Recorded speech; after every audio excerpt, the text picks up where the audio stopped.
Hey guys, I've been a real estate investor since 2006 and I've been an entrepreneur since ninth grade in high school.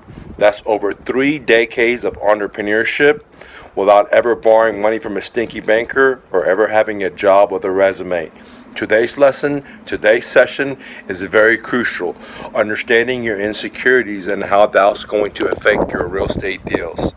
Let's dive in. Yesterday I was cycling and I sat down to take a break and eat some grapes and drink some hot tea.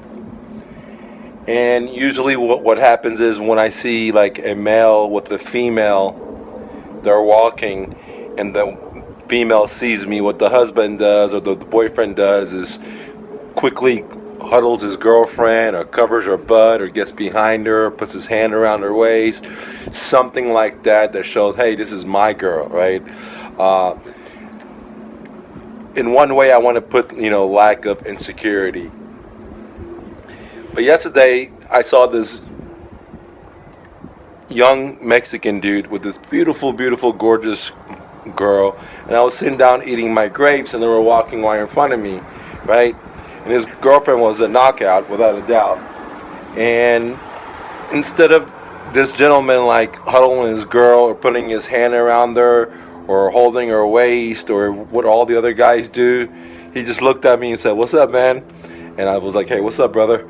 And and I was still eating my grapes. I wasn't paying attention, and they moved by. Maybe like 10 steps forward, I hear his girl. It's like, "Oh man," like something like positive to him, like, "Oh, everyone, you're cool with everyone." And I thought to myself, that's exactly the way you should be, right?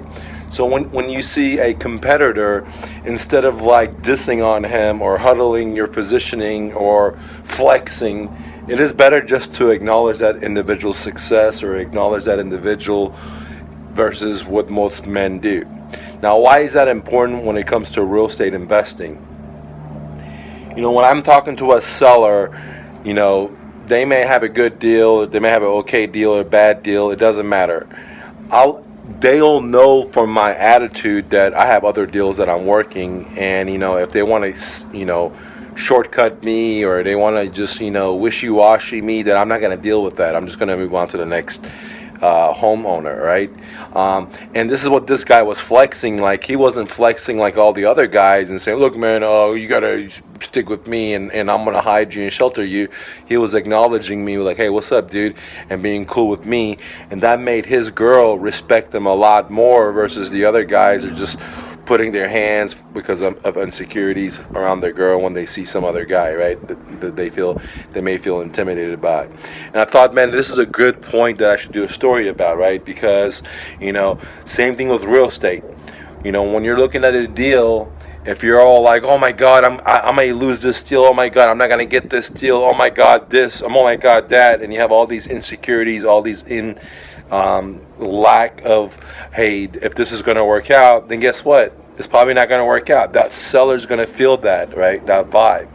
But if you act like, you don't give a shit because you got 10 other sellers calling you and you have a limited amount of time, you have a limited amount of funds, which is the truth, then more than likely that seller's going to, I don't want to say submissive, but they're going to be more willing to work with you, because it's not a submissive thing where they have to knee down and need to me, but it needs to be a win-win where we're both coming in the middle to make the deal work. They don't have time, I don't have time. They need cash, I got a limited amount of cash. So if we want to make this deal work, we both have to sacrifice and make this deal work. Instead of having insecurities, we need to have confidence in our ability that we're going to make this deal transaction close. And this is what it means to be a successful real estate investor, is that you're just because the deal is there, just because the seller's willing to give it to you, you're just not going to just hop onto it and be like, okay, let's do the deal. Because a lot of times, those are the worst deals, right? The seller's is ready to give you the deal, but why are they giving you this deal, right? So if the seller's selling me too much, I'm always very cautious, right? But if the seller is a fluffy seller, they're wishy-washy, then I'm definitely staying away from them, okay?